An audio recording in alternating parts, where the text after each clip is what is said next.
Okay, so welcome everyone. Today we have our seventh talk in this series, and today we have JD Margulisi, who has over 20 years of experience designing, building, and deploying information technology systems with main applications in the transportation, operation, and traveler information industries. He has worked in government, academia, and the private sector, and he has been an entrepreneur since 2010. He founded Vehicle Data Science in 2013, which pioneered the use of connected fleet data to build and update roadway maps. And from 2016 to 2021, he was the CTO at Infinite Uptime, which is an industrial Internet of Things startup. More recently, he's now working at Cruise as a senior staff software systems engineer, where he develops standards for simulation validation. He's got a bachelor's degree in math and physics from Ecole Polytechnique in France, as well as a MBA and a Master of Science in Transportation Engineering from the University of California at Berkeley. So today he will be presenting Anaximander, which is a new open source framework for rapid application development of data-intensive enterprise backends. Okay. So all yours, JD. All right, thank you, Manas, for the introduction and for the invitation.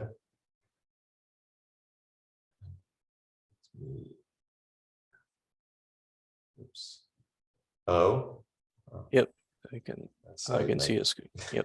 My screen just like totally disappeared for a moment. All right, slideshow.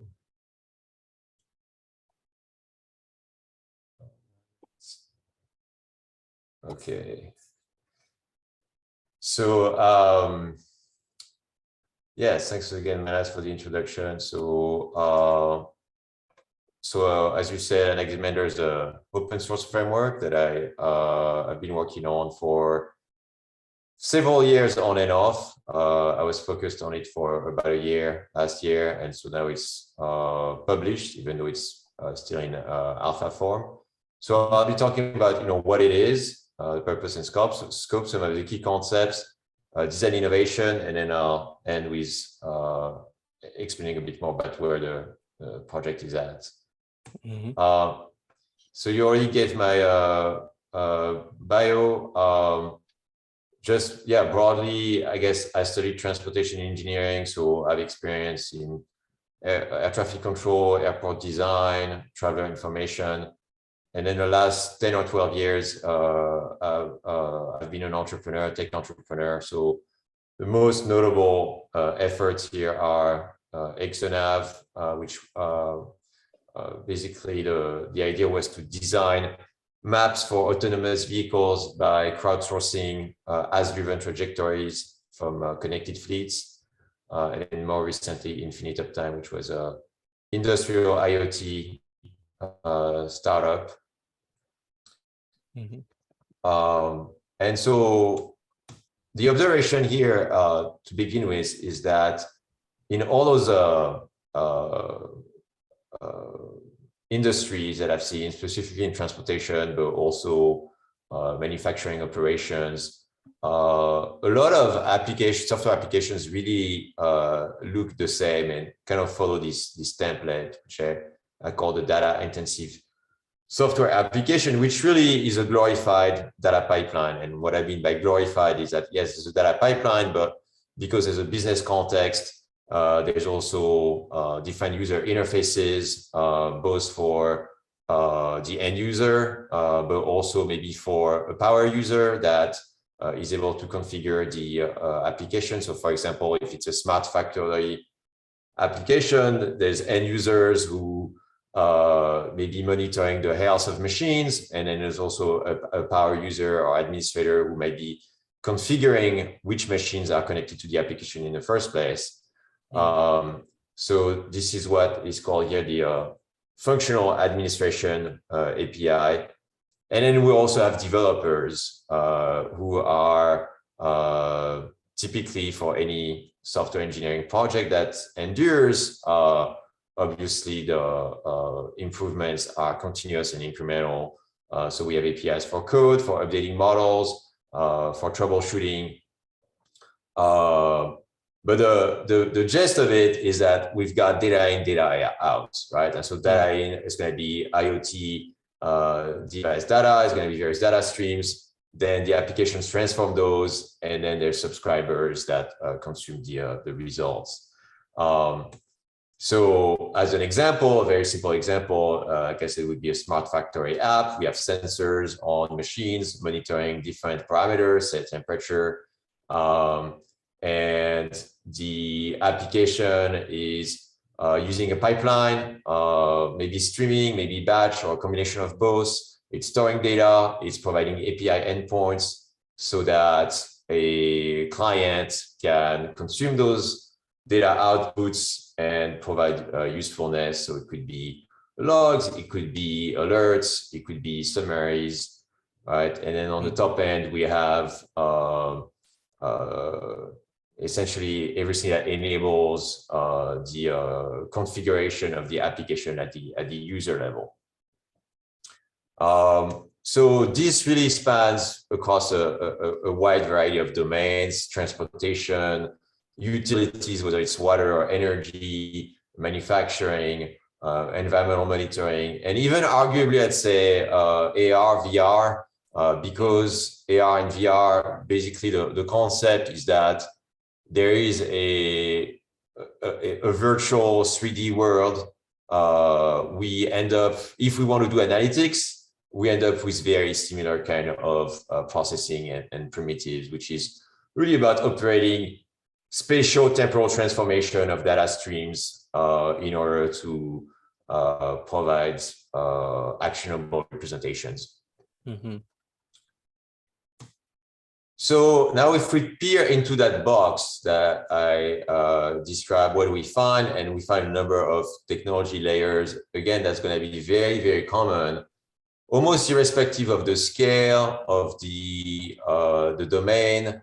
We're going to have some kind of data gateway. We're going to have data storage, and data storage is going to be split typically in probably storing entities. So by that, I mean, if it's a smart factory, then we need to have models for the different machines, maybe the operators, the schedules of the factory. All those things are kind of static or semi-static versus the data that flows in. So for example, sensor data and the transformation of that sensor data. This is going to be essentially time series. And so we have a data transformation pipeline. Very likely there's a message broker to facilitate inter-process communication. If we want efficient loading of data, maybe there's a memory cache that supplements the permanent storage. And then we also have monitoring, logging, and probably a continuous development DevOps API for testing and deployment. Bunch of APIs, right? So probably this, is familiar in some way. And then in that left bottom corner, there's this notion of data science workbench, which it's questionable whether that's really part of the application itself. But if there's any kind of intelligence complexity in the application, and there's data scientists working on the application, there's continuous work taking place to improve the model, retrain the models. And so that requires integration because the data scientists need access to operational data in order to be able to do their job. What's interesting about that pattern is that it is scalable and composable. Right? What does that mean? Well, in a way, if I take a small device that runs in a factory or on a car, it's at a microscopic level, it's sensors connected to a chip with memory. So all the functions, even though obviously the technologies are going to be quite different between a device and say a cloud implementation, the functional blocks are the same, right? So it's true at the device level, it's true at the middleware level. If there is, say, a local middleware that does some initial aggregation of data or that serves the application to local users. And then at the enterprise level, typically we'll have cloud deployment. But yeah, the pattern remains the same. So now, what do we want from that box? And here, I take mostly the perspective of the cloud implementation. On the system side, we want it as much as possible these days to be serverless, and that provides, in particular, I mean, it's facilitated administration, but also that's how we're able to programmatically implement things like automated resource scaling. We want fault resilience. There's different levels of fault resilience, but typically we'll want at least the system to not go down if an individual machine goes down. And then also on the data side, we want backups. We want probably the ability to go back and forth in history. On the functional side, one thing that I think you only discover when running in operations is the problem of handling arbitrarily late data, or also slightly variations on that theme would be how to correct data that was corrupted, right? So having to do some essentially reprocessing that's maybe not handled in a short-term pipeline. That's a need that's typically overlooked, and yet every effort that I've been involved in, demands this feature at some point. We want the code, the models to update seamlessly. And then there's all kinds of data wrangling and administration issues, because the system is both an operational system, but also if it's alive, it's being iterated on. So that means we need to have mirrors for staging, for deployment, but also for R&D. And if we have data scientists working on the code, right, they need to test model. That means they need to be able to do data replays, right? So those things can be afterthought, and yet if you consider the system environment in its totality, they are a must. So typically, how does this get implemented? If we're in the cloud, there's I listed here a number of popular options, but clearly there's many more, especially in the open source world, but there's also proprietary solutions.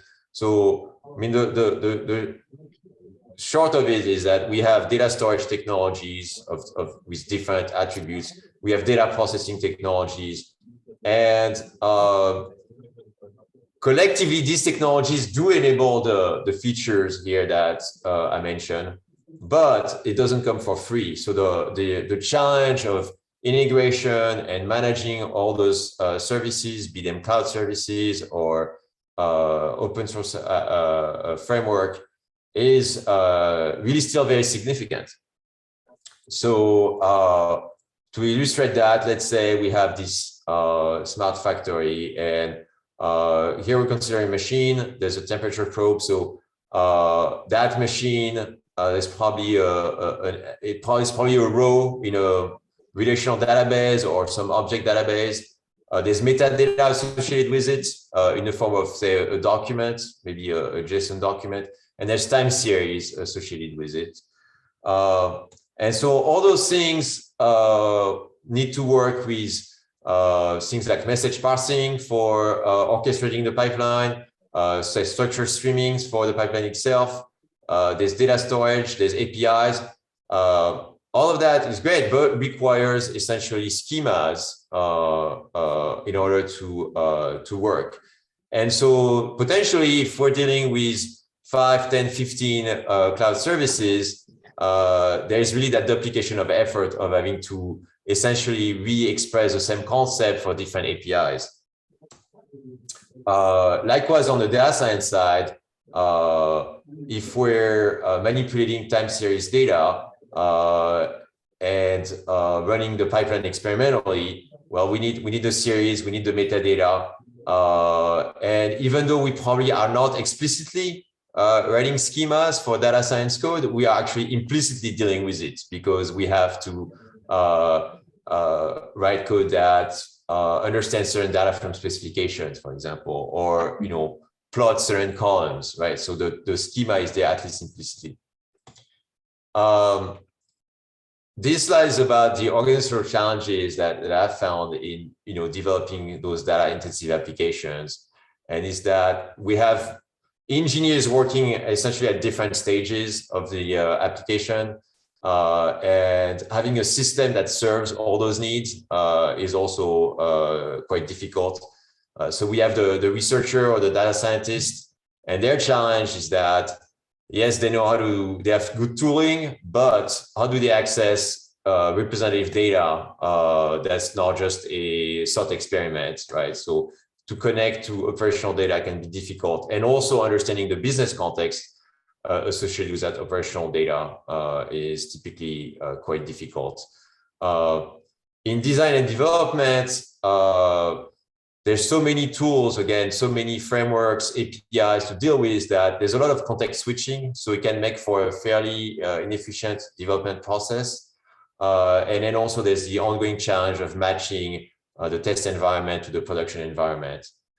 And then in operations, I think some two problems I wanted to highlight are going to be versioning and configuration. And that's why it's not just code, it's models, and it's even the data itself, because data sometimes gets updated. So managing all that, I think is still a significant challenge. And then debugging data pipelines. So there's some great tools. The trade-off here is that typically the more performance you have, the less visibility you get because you're operating behind an API or a framework. And so debugging can become very, very challenging. So the takeaway here is that ideally, we want engineers to really spend their time on data modeling and process engineering. And then the reality is that we spend so much time just dealing with software engineering problems and what's sometimes called negative engineering, which is basically dealing with faults, dealing with reliability. And that's the state we're in, but is there a better state? So the idea with Anaximander is to say, well, ultimately, if I'm writing one of those data intensive applications, the intelligence is kind of twofold, right? There's my modeling of the environment. So that's basically data schemas. And then there's all the pipelines and transformations that I want to operate on the data, right?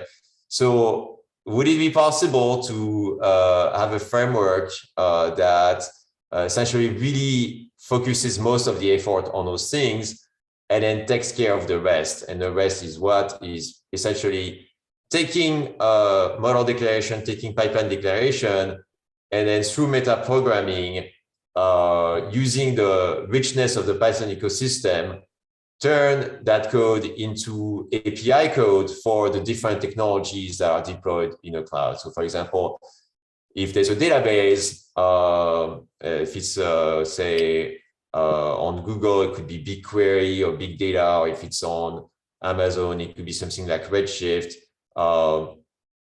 There are APIs to create table, to insert data into those databases. Sometimes it's SQL compliant, sometimes it's a variation. But there are Python APIs that's guaranteed, and those Python APIs are going to need, say, a data schema.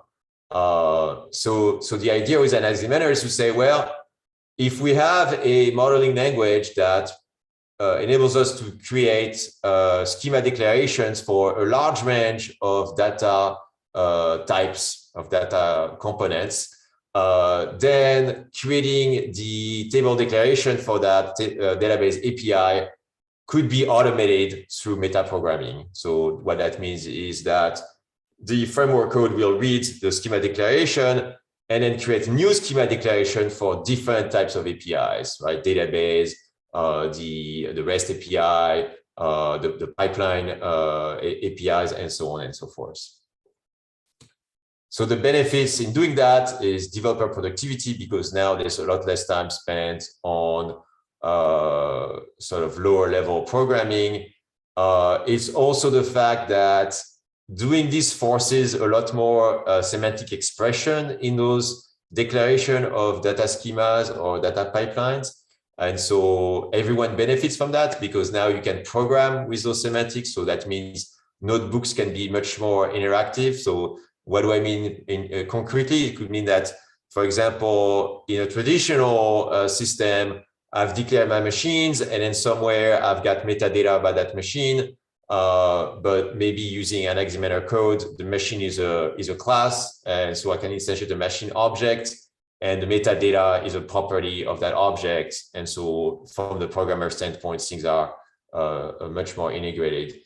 And then on the functional side, this is the notion that, well, data science and data engineering are integrated through that effort. So everyone is speaking the same code, and also having a meta architecture simplifies a lot of decision making.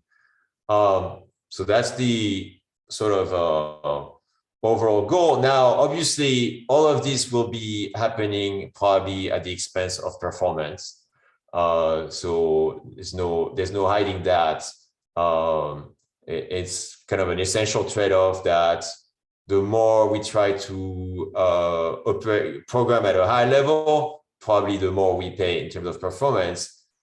I think that's why Anaximander is dubbed as a rapid application development framework, right? So it's not meant to necessarily power applications with millions of users.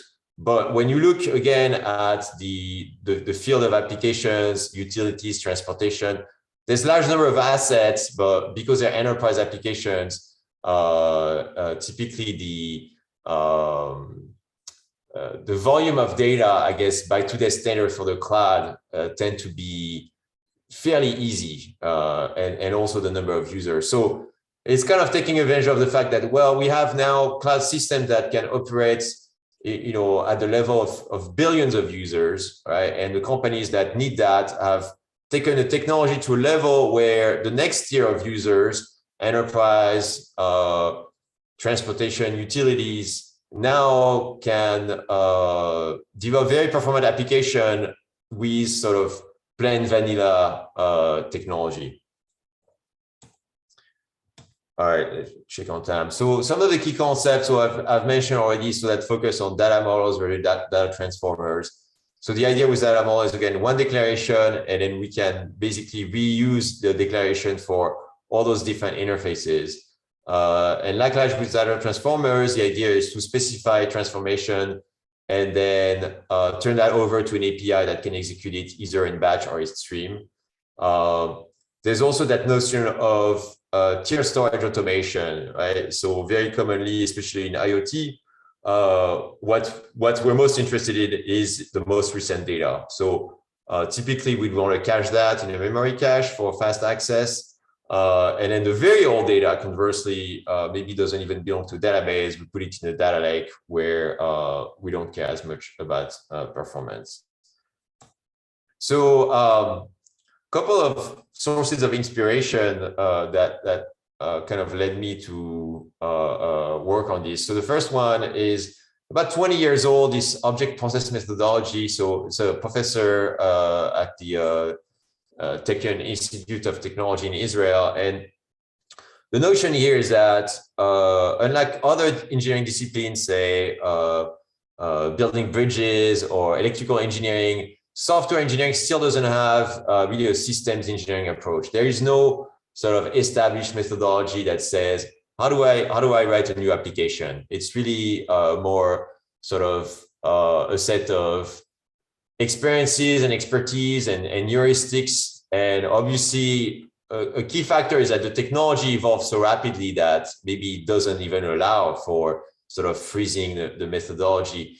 But so in this work, the idea is that we can sort of abstract from the technology in programming languages and just look at the nature of information and identify some very broad general rules. So for example, fascinating fact is that there are only 4 kinds of object relationships, right? Aggregation, participation, exhibition, characterization, that's attributes, and then 2 more relationships around classing, which are basically inheritance and instantiation. So I won't go into details, but that was definitely instrumental. And then the other very interesting body of work is what's called levels of measurement. And so in software engineering, typically we think in terms of data types. So we have integers, we have floats. But the reality of physics is that even without going into specific physical units like temperature or joule or what have you, there are types of scales, right? So to take 4, which are the kind of the foundation of this work, nominal scale, ordinal scale, interval scale, and extensive ratio scale. So for example, between an interval scale and an extensive ratio scale, the difference is that, say with Celsius temperature, 0 is arbitrary, right? With Kelvin temperature, the 0 actually has a physical significance. What does that mean? Is that ratios actually make sense with Kelvin. They don't really make sense with Celsius temperature, right? So why do I bring this up? Is because when we're dealing with enterprise data, and especially if it's spatial temporal, those attributes are hidden in the model, but they are there. And what's important is that they actually have an impact on what we do with that data, how we represent it, how we transform it. You know, even simple operations like averaging or doing weighted averages essentially implicitly involve those levels of measurement. So the idea is that if you make that into the metadata, your model becomes much richer. And what does that enable in terms of automation? So going into the Anaximander concept for data models, if we look at the data warehousing, the field of data warehousing, there's a typical divide between what's called dimensions and facts. So the facts would typically be the time series, so for example, the sales number, whereas the dimensions would be, well, the points of sale, the salespeople, those are things that are more static. And in object process, there's a different distinction that's made between physical versus informatical object, which is quite interesting. So a physical object would be, for example, an instance of a vehicle, right? I can identify, I can give it an ID, it's persistent, it's stateful, right? But if I look at the logs collected from that vehicle, that's data as well, right? But that's not really representing a physical reality. It's purely informational. And typically it's going to be more abstract, indexable, replicable in the sense that I can have multiple copies of that data and it doesn't affect the integrity of the system.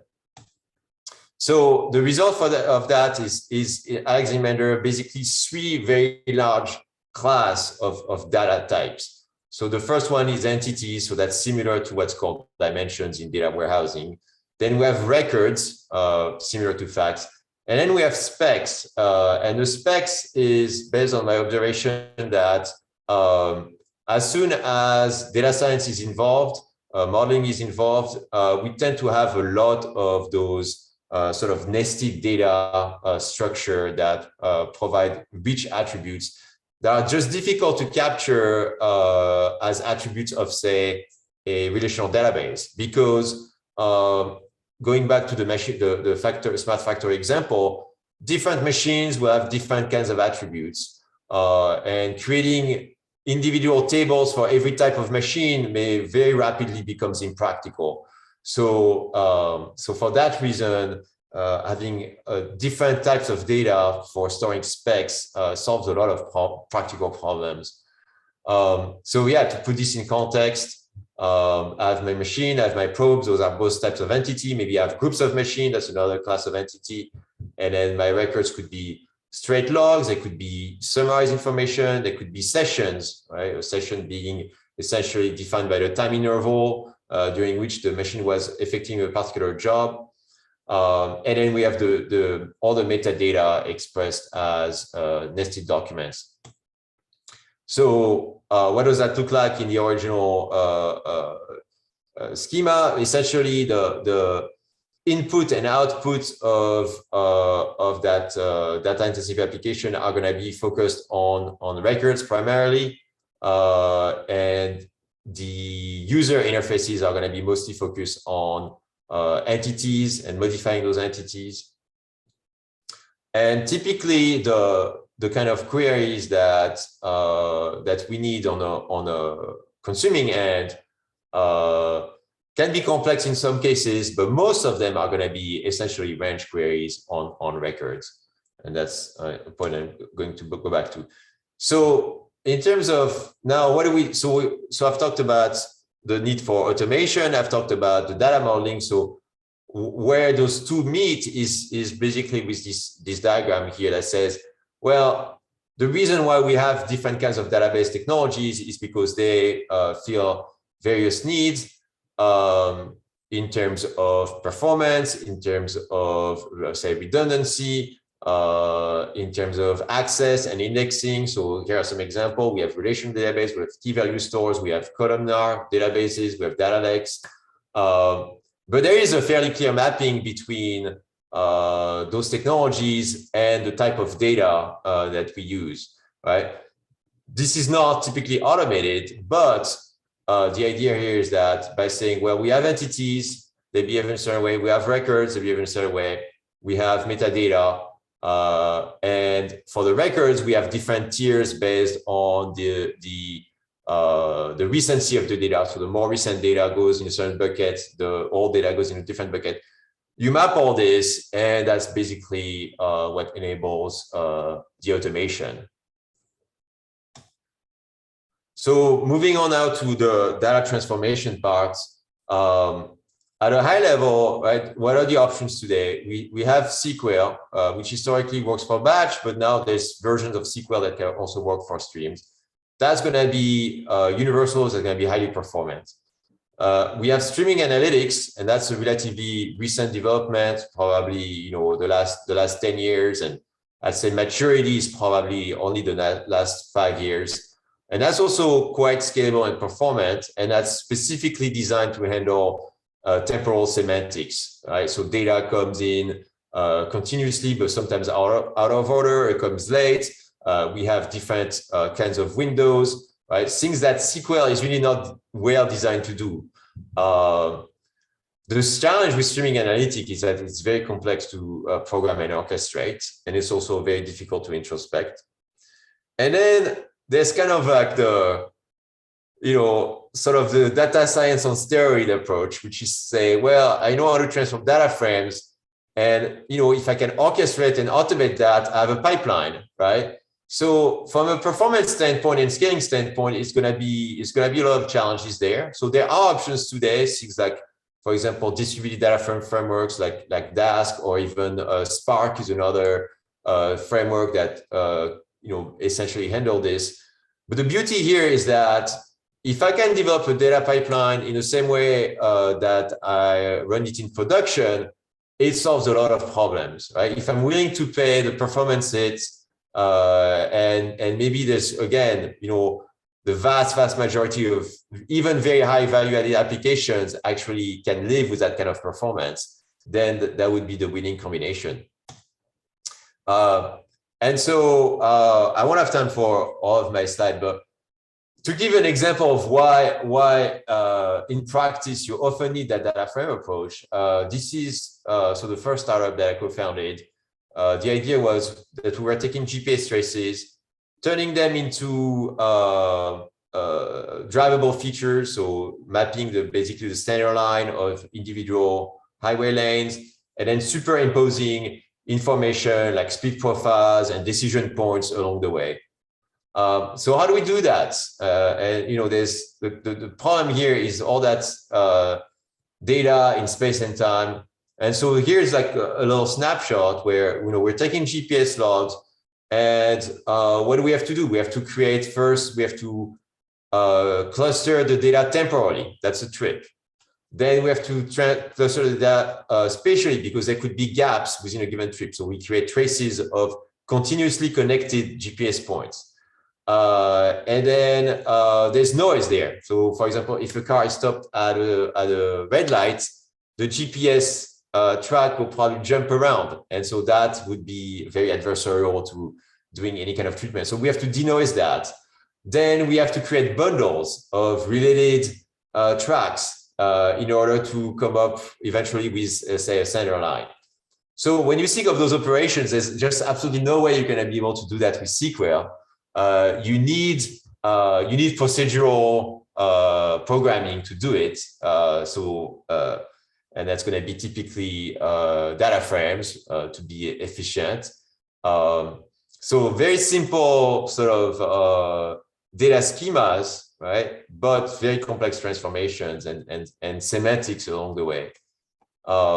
Another story, so Infinite Uptime, this is a smart factory application. It's not so much dealing with temperature as vibrations.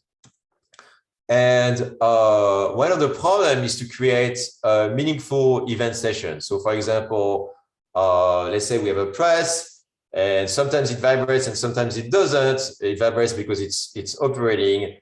And so we want to know when the press was operating and not operating, right? And we express that in terms of time interval. So for example, from 11 a.m. till 11:30, a job was being done, and that becomes a row in a database. So very simple concept, very difficult to implement in practice. And why is that? Because we have to come up with different time constant to be able to essentially call the start of a session and the end of a session. And that time constant may be process or machine dependent. In fact, we may want to learn that time constant. We may need to learn the threshold as well. So that means that maybe we have a separate pipeline that's doing machine learning, and then need to feed back the result as metadata into the system. When you put together, and if you want that to be running continuously, right, you put all that together, there's no framework today that can actually do that out of the box. I'll skip this. These are kind of the technicalities of streaming analytics. But the takeaway is that streaming analytics are very complex. You have to deal with notions around data latency and windowing and joining both streams and joining streams and tables. Pretty difficult. By comparison, dealing with streaming data frames, you still have the orchestration problem, but generally you can sort of fall back on your feet by dealing with technologies that are much more familiar to data scientists. And then this slide, which actually questioned the divide between batch and streaming, in that maybe batch and streamings are really implementation details when you really think of it. The programming challenge is really what I put on top, which is whether you update in segments or whether you have overlapping updates. That's really what creates the programming challenge. So in other words, if I'm dealing with batch processing, very likely it's because, say, I'm processing data daily, right? And if I do that, then every operation is independent from other operations. But as soon as I've temporal overlap, this is no longer the case. This is where I need to now exercise a lot of caution, because every time I do a recomputation, it affects previous results, right? And so the updating is much more difficult. And then also it introduces statefulness, where maybe I need to first query the state of the system before I can execute the next operation. And so that's typically associated with streaming versus batch, but truly it's not so much about streaming versus batch. It's about, again, the semantic of my processing. Is it done in such a way that operations are independent, or operations are interconnected? So I'll go quickly over some of the design innovation, and maybe I'll stick to just one.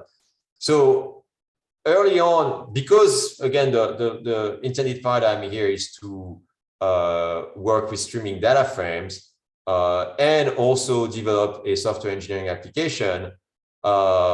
There is kind of like those two worlds, right? There's the data frames that data scientists use, and they have all those nice properties for manipulating data.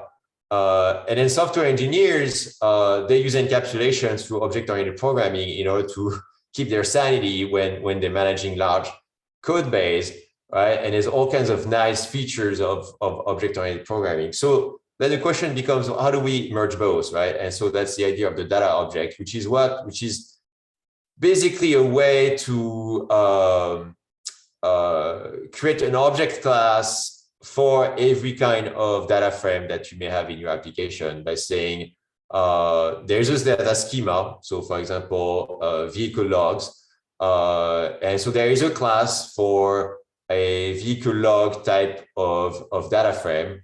That class stores the schema, and an instance of that class exposes a data frame, right? But because now that data frame has gone through that instance, there's all kinds of things we can do. We can validate the data against the schema, and then also we can provide properties to that object because we have expectations about the data that's in the data frame. So it helps with representation. It helps with data access. It helps creating a relationship between different objects.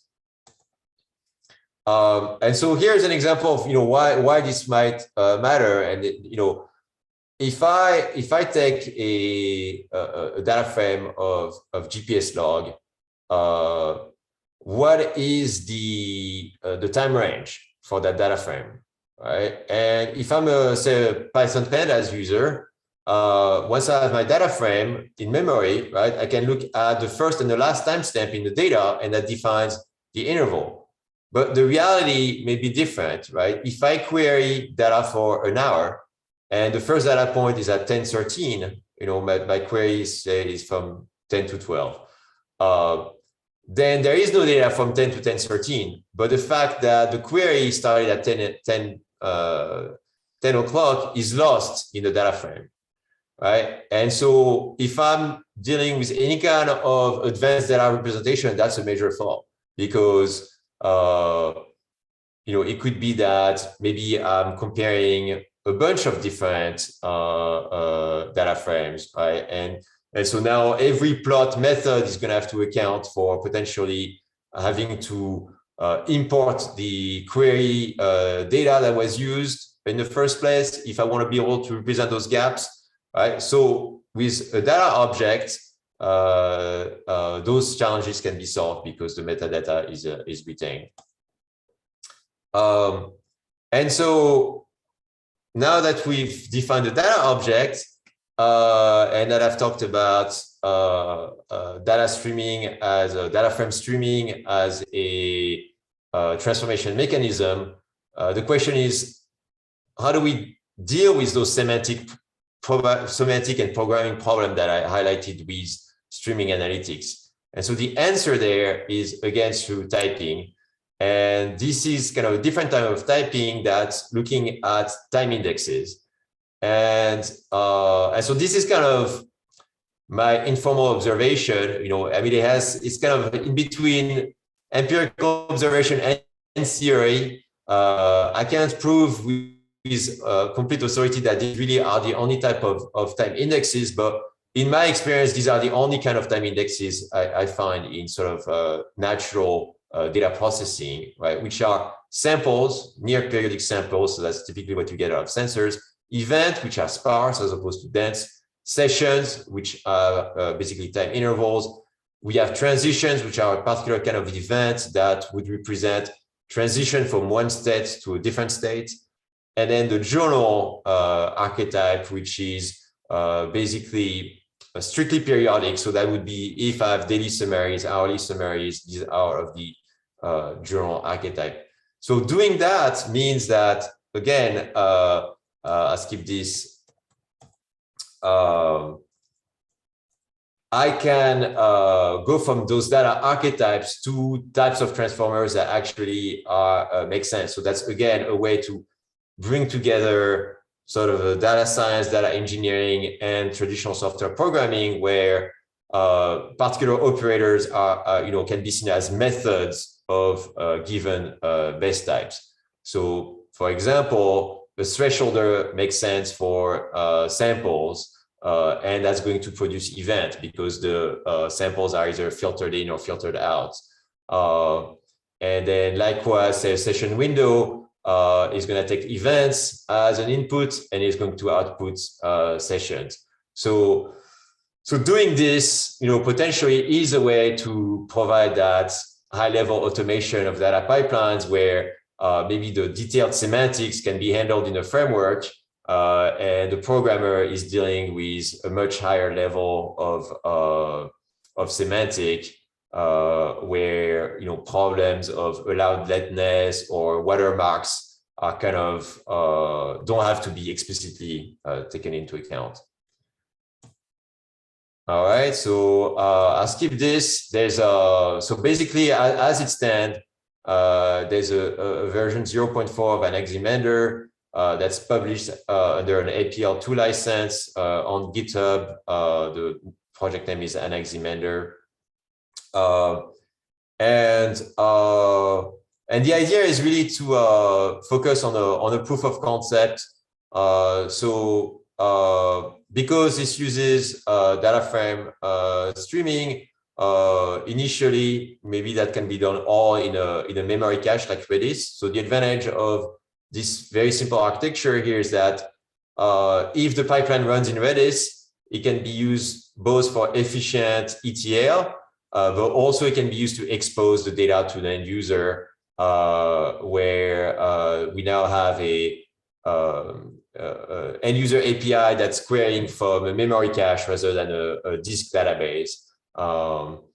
So some potential scaling issue, but again, because the focus is on rapid application development, I think that's a combination that could be quite advantageous. The roadmap, so I didn't go over all of the concept, but there's those foundations of basically establishing base types and metaprogramming, both for data modeling and data transformation. So that's about, I'd say, 80% done toward this kind of initial proof of concept. Then there's system integration. So the framework actually relies a lot on existing Python libraries. And then all the niceties, I've talked about levels of measurement, but there's also spatial temporal operators that could be used. All of that is not there yet because the focus so far is really on sort of the backbone, and then a lot of the sort of more domain-driven functionality, comes next. So today, the project is really still completely nascent. I think the success with that current effort would be an object data modeler. So having a single model that can then is able to spawn tables in multiple database engines, say BigQuery, Big Data, a SQL store, a Redis store. And that would be applicable to brand new projects. That's basically the initial objective. I mean, if that works, then maybe it turns into more of a data pipeline framework, and then can help with also integration efforts. And then beyond that is really the notion of providing an integrated framework for entire application, right? That also bridges the gap between data science and data engineering. And frankly, maybe provides a meta language for data through this notion of archetypes and temporal indexes. Because, so I haven't mentioned the word twin, digital twin yet, but that would be kind of another way to spin the concept, what I call data intensive software application in spatial temporal domains, basically digital twins, whether it's digital twin of say a road, or a smart city application or a smart factory application, and even within a given domain, say transportation, those applications don't communicate well, and so obviously across domains it's even harder. But if we think that there are sort of, again, spatial temporal patterns that are somewhat universal, like the fact that temporal data gets summarized into sessions, that spatial data cares about areas, but also linear features like pipelines and roadways and waterways, right? And when we're dealing with such a system, we either sample it locally or we sample it in segments, right? So there are very core primitives that are common across all those spatial temporal domains that are not today explicitly taken into account into frameworks. And so I think that's an opportunity there, that if that was the case, then integrating data across those systems become much easier, because we now have a lot more metadata that describe the different data types and allows that integration. And so once you can interconnect digital twins, that means you can go towards much higher levels of modeling. So today, the project is published, but still very nascent. So I'm looking for all kinds of contribution, whether directly with the code or more at the sort of inference level or expertise. And I will stop here. Thank you. Thank you, JD. That was very interesting. And I guess, yeah, we can spread this more within a few specific labs at McGill, I suppose. Maybe yeah, there will be some students who are interested from those software engineering labs. Do you have any time for questions? Sure. Yes. Okay. So I was wondering if the schema definition that you talked about, if let's say during the lifetime of a project it changes, like how have you given any thought towards handling that? Like before, a schema was representing something specific, and then if someone adds something else, then would that, I mean, have you taken that into account when designing Anaximander? As a thought, certainly yes, right. So that is a key problem, right? I mean, it's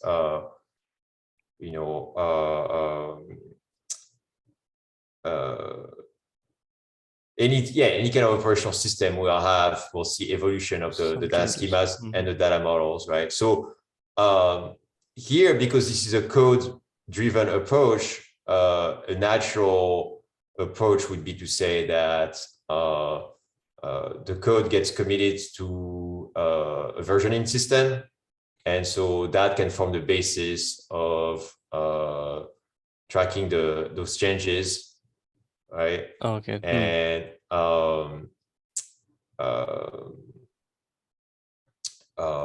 so that's Okay. that I think that's a possible concept. Another concept would be to explicitly version schemas in the code, right? And so that's another way to approach it, right? Yep. I see. Does anyone else have any questions?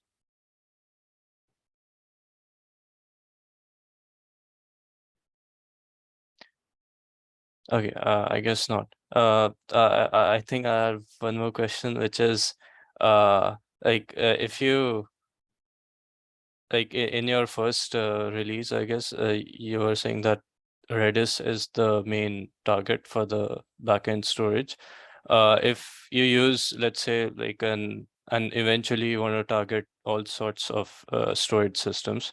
So I was wondering if there would be cases where something is not compatible with some other system, like a SQL versus a NoSQL database. Like there would be some kinds of data that you can store in a NoSQL database, but can't in a SQL database. Like, I mean, I guess again, this is just a thought, I suppose, but would this be a problem in the future? Yeah, so one of the slides showed, this notion that there's a mapping between data schemas, storage engines, right? And then also you can add another dimension, which is data recency, right? Which may also be sort of driving different data storage, right? Older data is not stored in the same way as more recent data, right? So I think the question is really, the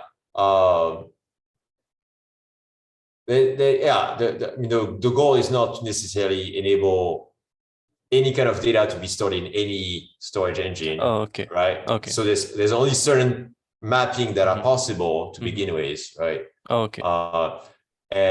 But the question, right, is whether it's possible to have a mapping that's universal enough, right, that automation works, in a way that's robust, right? And so, I mean, this exists at some level, which is, object relational mappers have been around for at least 20, maybe 30 years, right? And it's basically a way to map between object classes in code and database table in a SQL, in a relational database, right? And it's controversial. I mean, there's a lot of people who think that ORMs are flimsy and limiting, right? So, and I'm sensitive to that, right? So the idea here is that I think when someone uses an ORM, right, I think you have to distinguish between sort of table management and query management, right? So in my experience, ORMs actually work great for declaring even fairly complex schemas. It does take, some caution, but complex schemas are hard in SQL as well, right? Right. Where ORMs don't work so well is for complex queries. But the reality is that if we have a complex query, I can always fall back onto SQL to write and process my query. I'm not, just because I have an ORM doesn't mean I always have to use the ORM for querying data. So likewise here, right, there's going to be cases in which the automation doesn't quite cut it, or maybe it adds so much overhead that it's not worth using, right? But the idea is just to build a layer on top of existing technologies, right? So the APIs to those technologies are still available if need be. Okay, all right. I see. That does answer my question. Well, if there aren't any more questions, then I guess we'll close it here.